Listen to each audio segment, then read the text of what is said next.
¿Qué tiene que hacer alguien que está profesionalmente preparado, que terminó todo su preparación académica justamente y que decide emigrar a otro país?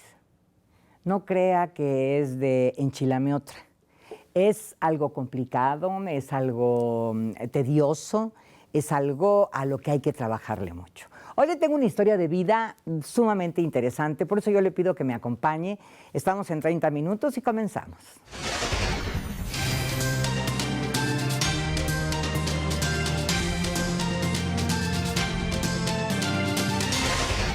Me da mucho gusto darle la bienvenida al doctor Ulises Baltazar. Él es cirujano vascular del Hospital Metodista de la ciudad de Houston, en Texas, allá en los Estados Unidos. Bienvenido, Ulises Baltazar, ¿cómo estás? Leti, gracias por tenerme aquí. Estoy encantado de estar aquí. Gracias por la oportunidad. Es un honor. Oye, pues yo entraba abordando el tema de la migración, que tú sabes que es algo que está en la mente de muchos mexicanos y de muchos latinoamericanos hoy día. Cuando hay preparación, cualquiera pudiera pensar, una preparación académica sólida, bien estructurada, uno pudiera pensar que es un paso muchísimo más sencillo. Cuéntame un poco de tu experiencia personal. Tú hiciste la especialidad de cirugía general. Yo hice cirugía general, tuve la oportunidad de entrenarme en el hospital más grande de Latinoamérica, que es el Hospital General de México, donde pasé 3 años haciendo cirugía general. Y siempre tenía yo la cosquilla, si quieres, de investigar un poco más, motivado por mi papá. Mi papá también fue cirujano general en el Hospital General y él siempre tuvo la visión de empujarme a ver otros horizontes. Sí. Pero como tú lo mencionaste, no es fácil. No es fácil. Es muy fácil comprar el boleto de avión, subirte, llegar y luego ¿qué haces? Entonces yo tuve una bendición increíble que fue conocer a la que es mi esposa ahora. Patricia, ella es nativa de Estados Unidos, ella nació en Carolina del Sur, nos conocimos y hemos tenido una vida increíble juntos de 27 años. Gracias a quién se conocieron. A ti, Leti, a ti. A ti. Ella vino a México en un intercambio. En un intercambio. Y yo soy amigo muy íntimo de tu hermano, de Alberto Casillas, y nos conocimos en una boda y desde entonces Patricia y yo estamos juntos. Entonces, de alguna manera, mi transición fue un poco más sencilla porque yo recibí apoyo de mis suegros, nos apoyaron, vénganse aquí en lo que empiezan a armar su vida. A ver, solo aquí una pausa. ¿Nunca consideraron la posibilidad de que Trisha viniera a vivir a México? Lo hicimos y estuvimos 3 meses como tú sabes, nuestra familia es de Michoacán. Sí. Vivimos en Uruapan una temporada, pero fue muy duro en muchos sentidos, no solamente profesional, social también. Y me acuerdo, y yo siempre tenía esa espina de Estados Unidos. Me acuerdo una tarde estaba revisando un libro de cirugía y encontré un folleto de un congreso al que fui a Houston en el 89 y dije, este es el momento quizá de ir. Le dije a Patricia, quisiera regresar a Estados Unidos y los ojos le brillaron.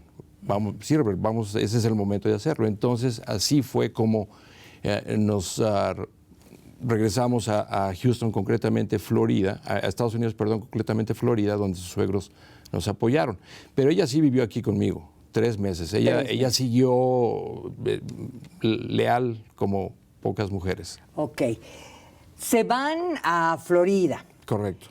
Tú ya no tenías tanto problema porque estabas casada con una norteamericana. ¿O cómo es esa transición? Eso es una situación que fue sorpresiva para nosotros. Patricia se fue antes y con sus papás. Y yo me fui una semana después porque tenía que arreglar algunas cosas. Ella fue a hablar con los representantes, senadores representantes políticos en el área donde vivía y le recomendaron que cuando yo llegara a Estados Unidos no dijera que estuviera casado con ella. Yo ignoraba esa ley que yo, y de hecho no sé si es cierto o no. Si existe, ¿no? Que no puede uno casarse con un ciudadano americano siendo extranjero sin pedir permiso a las autoridades competentes. Nosotros nos casamos en Estados Unidos. O sea, ella tendría que haber pedido permiso a las autoridades norteamericanas. Correcto. Eso es lo que le dijeron a ella. Ok. Entonces, desde luego, este es 1993. Sí, ¿okay? sí.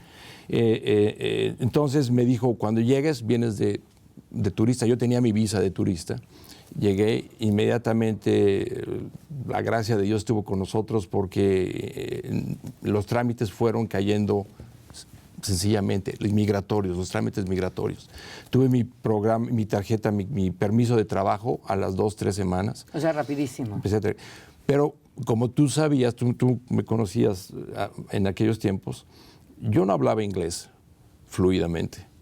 Nuestra relación era basada en español porque Patricia habla español fluidamente. Claro. Entonces yo tuve que empezar desde abajo y eso es lo que la gente no sabe. Porque ahorita tengo una situación privilegiada, gracias a Dios, pero nadie me la dio. Tuviste que yo empecé trapeando quirófanos en el Hospital Lee Memorial en Fort Myers, en Florida. Trapeando. Yo ya era cirujano. Empecé ahí. ¿En México? En México. Pero allá en Estados Unidos eres Ulises Baltasar.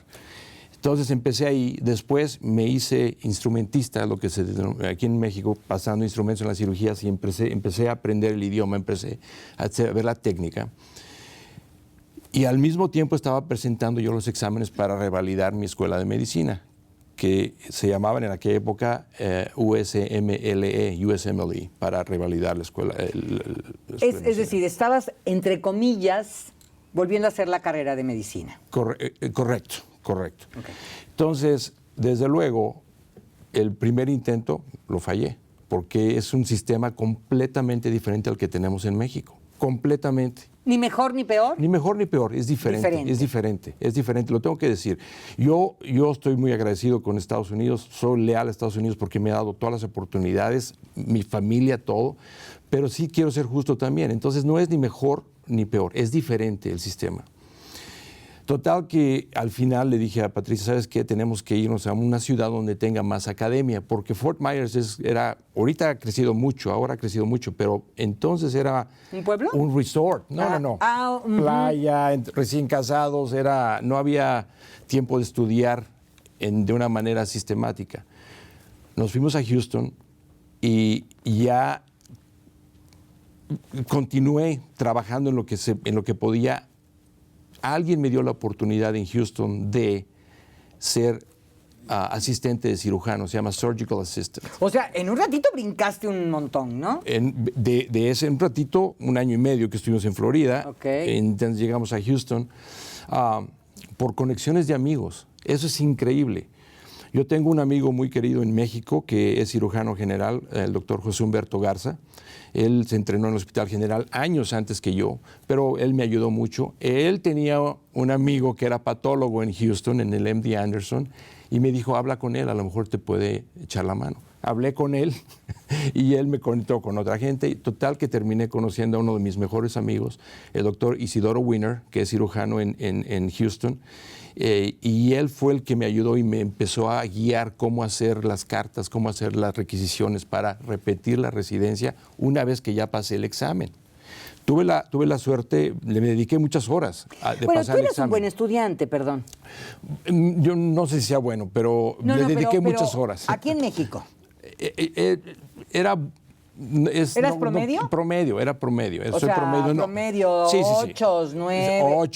8, no 9 ni 10, es 8. No era promedio de que yo era una lumbrera. No eras una lumbrera. Como decimos en México. No era una lumbrera, pero había un pequeño detalle que no sabía yo por la deficiencia de esa información en México.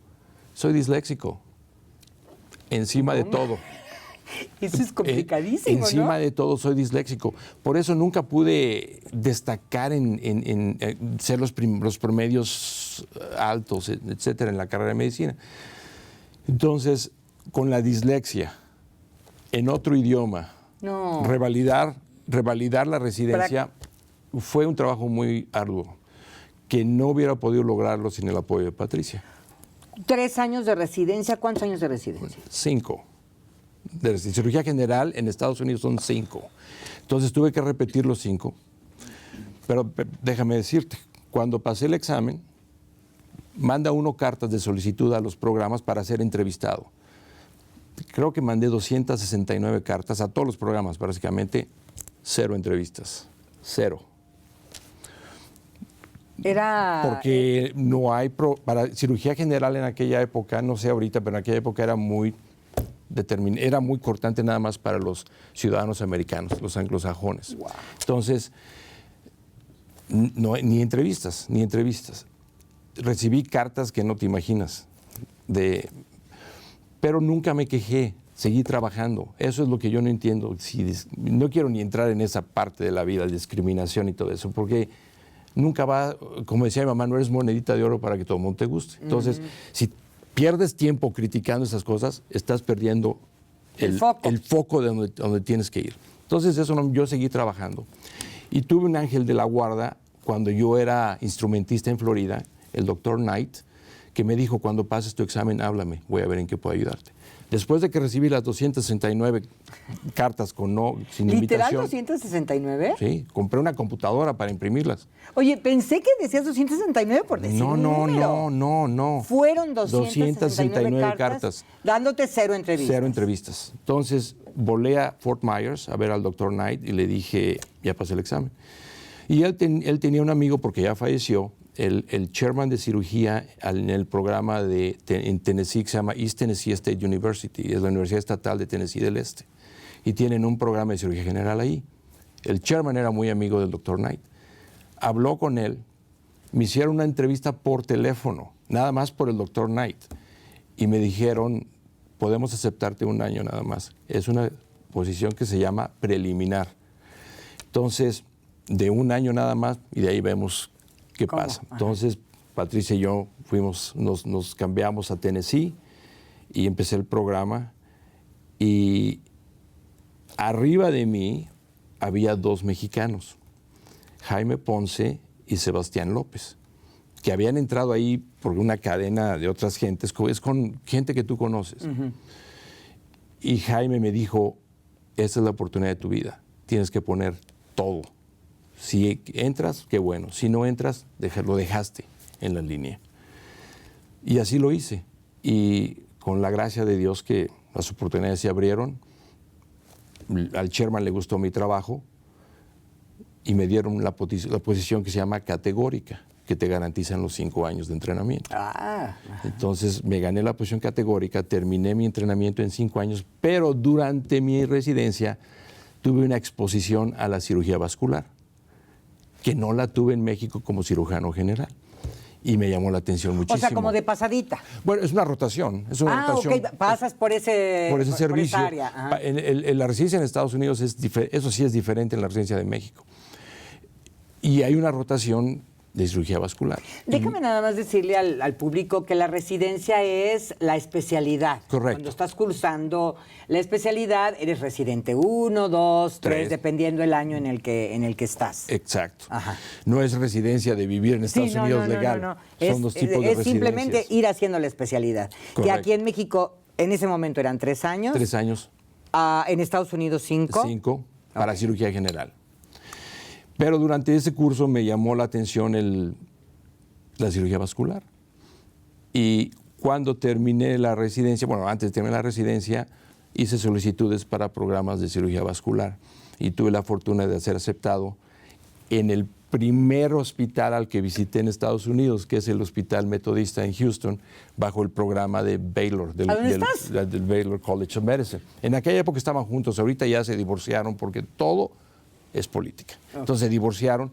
Ahorita el aval que tiene el Hospital Metodista para el entrenamiento quirúrgico es la Universidad de Cornell en Nueva York, Weill Cornell University. Entré a hacer cirugía vascular 2 años, entonces hice 7 años de reentrenamiento para poder practicar como cirujano vascular. Entonces, tiene uno que hacer mucho. Yo tuve la fortuna, la bendición primero de Patricia, de abrir las puertas a su familia, de ayudar. Eso fue básico para mí, de que hubo personas clave en el trayecto de mi vida, el doctor Knight, Isidoro Wiener, Jaime Ponce, que fueron guiándome para yo seguir adelante y estar ahorita donde estoy. Y es una situación que yo estoy muy agradecido, muy agradecidísimo. Oye, Ulises, tú confirmas que más vale amigos que dinero en el bolsillo, ¿no? 1000 veces, porque, digo, no pasó, pero digo, si alguien me hubiera dado $1 millón, ¿y qué hago con eso? Ya te lo hubieras gastado. Se hubiera ido en un minuto. Entonces, ese tipo de cosas y de recovecos y esquinas en tu vida son bendiciones que los amigos te pueden dar. ¿Tienes la cuenta de cuánto estudiaste de nueva cuenta en los Estados Unidos? ¿En cuanto a años o...? Años. 7 años, volví a repetir. 7 años cuando ya era un cirujano general. Cirujano general. Aquí en México. Entonces te chutaste otra carrera. Otra carrera. Otra carrera. Otra carrera. Dile al público qué es un cirujano vascular. La cirugía vascular es la que se dedica al cuidado del sistema circulatorio periférico, no el corazón. Todos los procedimientos del corazón, que son los puentes venosos cuando los pacientes o la gente tiene infartos, son hechos por el cirujano cardiovascular o cardiotorácico. Todo el sistema periférico está a nuestro cargo, que es la cirugía periférico, vascular. Todo lo que no tiene que ver con el corazón. Hay un apartado ahí, un B guión, que es el cerebro. Del cuello para arriba normalmente no entramos nosotros a la cavidad craneal, los neurocirujanos. Entonces, lo periférico es el resto de los vasos sanguíneos. De ahí se divide en 2 áreas. El área arterial, que es desde el lado izquierdo del corazón, que bombea la sangre a través de la aorta a todo el cuerpo. Fluye hacia todo el cuerpo. Correcto.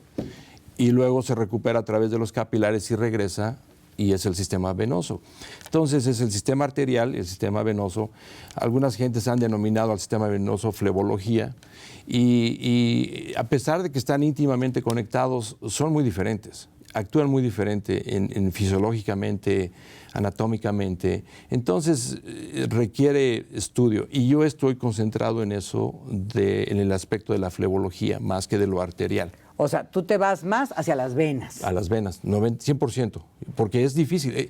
La gente que piensa que puede hacer arterial y venoso y hacerlo de la misma calidad, yo lo encuentro difícil. Yo lo encontré difícil. ¿Se le da el peso específico por parte de la gente común y corriente, el ciudadano común y corriente que no tiene nada que ver con la medicina, a la atención que requiere el sistema venoso del cuerpo? Es decir, yo he ido con un, ¿cómo se llama el de las venas aquí? Flebólogo, angiólogo. Angiólogo. He ido con un angiólogo en 2 ocasiones, por una razón específica. Correcto. Pero realmente, tanto aquí en México como en Estados Unidos, ¿hay quien se va a checar las venas así nomás porque, como un chequeo? No, no es usual. No es usual porque hay mucha desinformación, si quieres, acerca de los problemas venosos, pero normalmente, yo diría el 99% de mis enfermos es porque tienen problemas ya, tienen un síntoma. Llámale venas varicosas, coágulos de sangre en el sistema superficial o profundo, edema de las piernas, úlceras venosas, etcétera. Ya tienen un problema. Hay un subsegmento de los enfermos que están muy informados y son muy pro salud, que sí llegan y dicen, nomás vengo a checar que no tenga ningún problema, que sea yo proactiva para prevenir este tipo de problemas, porque además el problema venoso, desgraciadamente, es mucho más común en mujeres que en hombres. Y muchas gentes han teorizado que viene del problema hormonal, por los embarazos y todo ese tipo de cosas. Entonces, el 90% de mis enfermas, de mis pacientes son mujeres, y hay de ese 10%, una cosa así, llega a pedir una evaluación preventiva. ¿Cuál es el problema más recurrente y a qué edad se empieza a presentar? Mira, hay varios problemas. El más común, desde luego, son las venas varicosas, que las mujeres y los pacientes empiezan a ver. La edad frecuentemente es de los 25 hasta los 50 años, es donde hay un pico de prevalencia. No quiere decir que no haya... Antes o no, después. sí lo hay, pero hay un pico en ese tipo de edades y desde luego está relacionado, como mencionaba, a los embarazos, al peso, a actividad, etcétera. A ver, espérame, no te me vayas tan rápido, que tengo muchas preguntas y poco tiempo. Ok. Entonces, bueno, en las mujeres el embarazo, desde luego. Claro. El sobrepeso. Sobrepeso tiene que ver. Dijiste el sedentarismo. El sedentarismo tiene que ver con las venas varicosas. O sea, estar mucho tiempo sentado. Sentado, parada, los cajeros, doctores, enfermeras, maestros, cocineros. Tengo muchísimos de ese tipo de enfermos que están parados todo el tiempo. El riesgo de desarrollar insuficiencia venosa que produce varices está así nada más en una forma rápida, un 50% promedio, no es exacto, pero un 50% promedio es genético. Y el otro 50% está dividido en embarazos, sobrepeso, actividad, parado, sentado, historia de coágulos en las venas, porque los coágulos despiertan un proceso inflamatorio en las venas que eventualmente pueden causar en un 60-65% de las veces insuficiencia venosa. Entonces, tienes un 50% que es el genético. Por eso, pacientes, señoras, señores, no se puede curar. Esa es la clave. Claro. No se puede curar, se puede manejar, se puede mejorar los síntomas, etcétera, pero el enfermo es una parte activa del tratamiento. Eso es lo que es muy difícil a veces que hacerlos entender. Estamos en la recta final de esta charla. Me gustaría que nos dejaras aquí sobre la mesa como algunas recomendaciones. Si tiene problemas o si cree que los va a tener, ¿qué hacer? Porque yo dije, bueno, el sedentarismo es un problema que puede traer una enfermedad, un padecimiento de venas.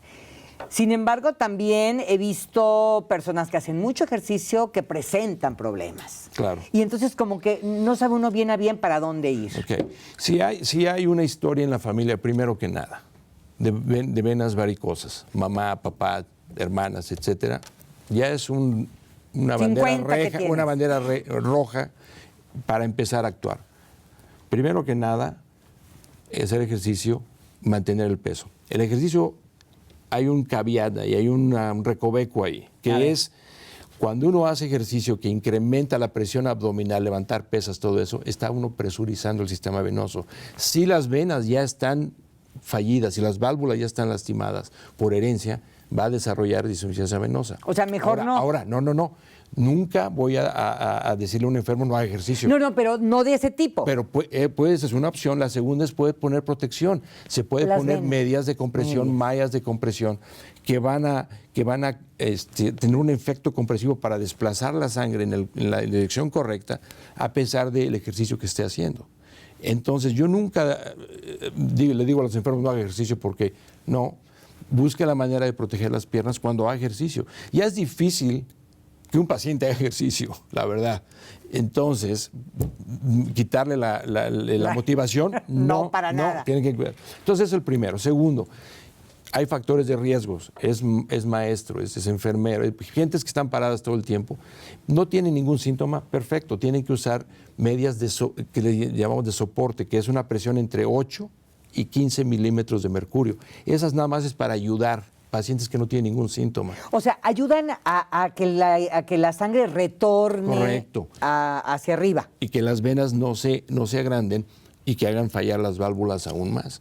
Entonces, ¿eso es lo que pasa? ¿Se hacen aguadas? ¿Se hacen laxas? Sí, cuando hay un componente genético, que es en la mayoría de las veces, el colágeno de las venas no es tan fuerte como debiera ser. Entonces las válvulas, en lugar de abren normalmente en una dirección, entonces el colágeno no aguanta la presión de la sangre y empieza a abrirse en dos sentidos y la sangre va a subir, pero se regresa. Y algo va a bajar. Va a subir y algo va a bajar. Y eso que baja no debería estar ahí y la vena empieza a expandirse, las presiones empiezan a incrementar y los síntomas empiezan. Ya se nos terminó el tiempo y yo me quedé como con Invítame otra vez. Un tonel Me quedé con un tonel de preguntas y estoy segura que el público también. Vamos a ver qué hacemos. O lo hacemos por FaceTime, de allá de Houston. Sí, ¿verdad? Con gusto. Oye, yo te quiero agradecer mucho, Ulises, que hayas venido. Sé que llegaste anoche, Sí. sé que tienes mañana actividad en el Congreso del CEMEP, ajá, que está cumpliendo, por cierto, 30 años. Así es. Y entonces, bueno, están echando la casa por la ventana y por eso personas tan reconocidas como el doctor Ulises Baltasar están aquí en la capital veracruzana. Yo te quiero agradecer de nueva cuenta el haber accedido a venir a 30 minutos. Y pues esta es tu casa. Cuando regreses, aquí te espero. Te lo agradezco mucho, Leti. Gracias a todos. Que te vaya muy bien. Un Gracias. placer. Y yo le agradezco mucho a usted que me haya acompañado en esta charla. Interesante, ¿no? Así como que si usted está pensando en que porque es abogado se puede ir a vivir a los Estados Unidos, reconsidere. O bien, más bien, infórmese. Que le vaya muy bien. Como siempre, los vemos en la próxima.